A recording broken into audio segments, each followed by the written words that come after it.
Boa noite, gente. Bem-vindos à minha casa e bem-vindos a mais um vídeo no canal. Antes de começar a falar um pouquinho sobre o vídeo, eu vou esperar. Vocês já se inscreveram no canal? Já deu aquele like? Não? Eu espero. Pronto? Então vamos lá. Hoje eu tenho uma história muito legal, muito legal. Eu conversando com a minha mãe sobre não estar recebendo tantos relatos assim pra contar aqui. Ela pegou e me falou assim: minha filha, você já ouviu falar no Banco do Diabo? Aí eu, não. Ela, pesquisa, minha filha. Eu tenho conhecido um parente, alguma coisa assim, que já foi nesse banco.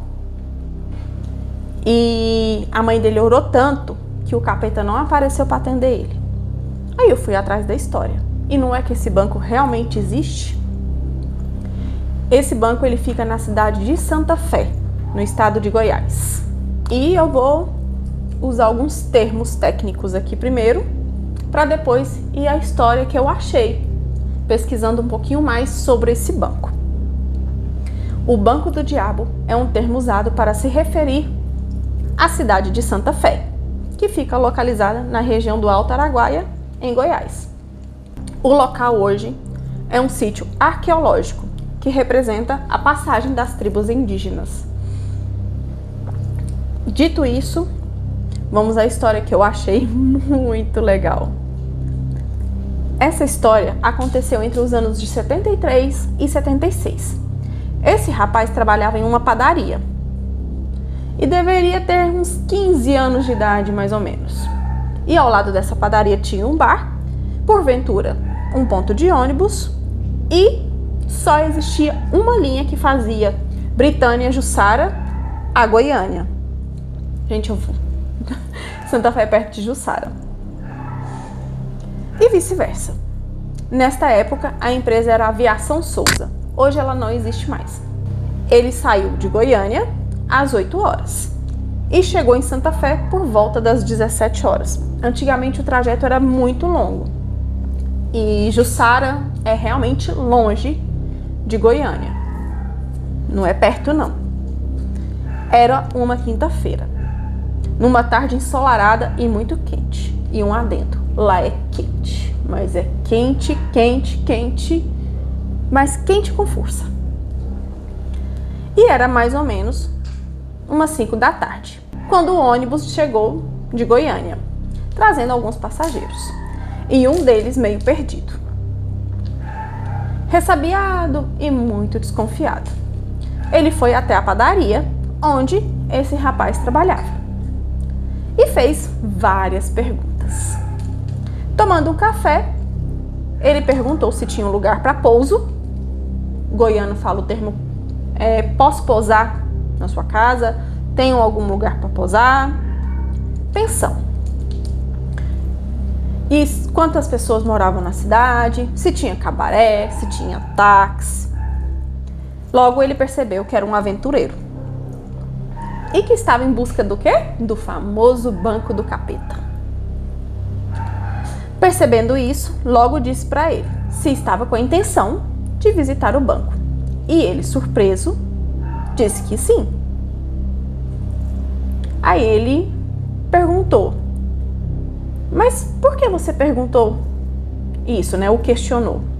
Aí ele disse que muita gente vinha até a cidade justamente com destino ao banco. Ele já abriu o jogo logo, confirmou e aproveitou que ele estava sozinho e fez várias perguntas sobre o dito banco. Ele relatou toda a história e com isso ele também contou sobre o ritual e as regras para conseguir tirar o dinheiro de lá. Ele o alertou que deveria ter muita coragem. Ele foi ao bar, esse forasteiro, comprou as 2 garrafas de pinga, o cigarro e alguma coisa para fazer um lanche. Ele se dirigiu até o ponto de táxi, que na época era um Fusca verde, gente, e o contratou. Programou para sair às 10 da noite. O taxista, com receio, a distância era de 12 quilômetros, chamou o popular para ir com ele, um senhor popular da cidade.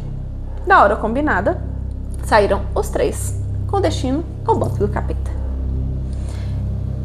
Era esse rapaz que abria a padaria todos os dias às 5 da manhã. E ele se surpreendeu muito ao ver aquele homem todo rasgado, sujo e muito assustado. Tive medo. Meus colegas estavam trabalhando no fundo, fabricando os pães. Aproximei-me, abri a padaria e ele logo adentrou. Pedi um café. Eu pedi que ele esperasse, porque ele ia preparar. Enquanto preparava, ele contou o que ocorreu. O jovem, ele logo foi falando. Jovem, a coisa lá é assustadora. Cheguei lá, fui para o local indicado. Os rapazes que me levaram. Debaixo de uma árvore, junto a um buraco, mais parecido com uma garganta, uma fenda no lajeado. Acomodei, fui logo abrindo a garrafa de pinga e encostei na árvore. Acendi um cigarro e fiquei esperando. Segundo ele, com muito medo, mas já que estava lá e não tinha como voltar, pois a noite era muito escura e ele não sabia o caminho. Tomou outro gole de cachaça e continuou a esperar. Ele não tinha levado o relógio, estava perdido no tempo, pois os rituais costumeiramente começam à meia-noite. De repente, deu uma forte ventania, muito fria, e ele logo ficou muito assustado. Foi quando adormeceu e teve uma visão. Ele estava em uma cidade muito bonita. Aí apareceu uma limousine preta para pegá-lo. E tomando café, continuou a me contar. Segundo ele, um motorista desceu do carro, o chamou pelo nome e o convidou para entrar no veículo. Diz que o seu chefe estava à sua espera. Ele então passou por várias boates, cassinos, hotéis, muita luz. Tudo aquilo para ele era fabuloso. Bebendo do bom e do melhor, estava ao lado de uma secretária linda, que mostrava para ele a cidade. De repente, pararam em frente de um banco. A secretária o pegou pela mão e o conduziu até um escritório muito chique. Lá estavam 2 homens, muito bem vestidos, esperando, e logo perguntaram. Esses rapazes já perguntaram logo para ele quanto de dinheiro ele precisava. Ele, muito emocionado com a situação, foi logo dizendo: quero 10 metros cúbicos. O gerente explicou que essa quantia era muito alta e precisava de um avalista e de meio litro do seu próprio sangue, pois a partir daquele momento sua vida pertencia ao diabo. E o avalista era a pessoa que servia como uma promissória. E essa pessoa era a que ele mais amava, se ele não quisesse entregar seu corpo para Satanás. Então, era o avalista que ia para o inferno até chegar a vez dele. Gente, é nisso que eu não entendo. As pessoas fazem pacto para conseguir dinheiro e é outra pessoa que vai pagar por esse pacto? É sério mesmo? Continuando. É sempre a mesma história, né? Sempre uma pessoa tem que pagar. Eu tenho até uma historinha dessa para falar. Ele aceitou todas as determinações do capeta. Então, foram assinar o contrato. Ele assinou com seu próprio sangue todos os papéis. Então, a secretária e os homens, e os 2 homens, que no caso o demônio e o capeta, o levaram para ver o dinheiro, que estava em um quarto. Segundo ele, na hora que viu a quantidade de dinheiro disponível, ele gritou: meu Deus, estou rico, muito, muito rico. De repente, ele acordou com a pancada na cabeça. Ele tinha batido a cabeça na árvore e acordou ficando com o caroço. Cada uma. Quando ele deu por si, ele saiu em disparada em uma noite muito chuvosa e relampeava muito através das nuvens. É claro, gente, que o relâmpago é nas nuvens, né? Até que por fim ele encontrou a estrada e foi correndo os 12 quilômetros de volta para Santa Fé, sem olhar para trás. Ele me disse que morava no Paraná e que jamais queria ouvir falar novamente nesse banco. e que nunca iria contar essa história para mais ninguém. Ele pegou o ônibus e foi embora. Nunca mais vi este homem. Eu fui testemunha desse relato. Ele não acreditava em Deus.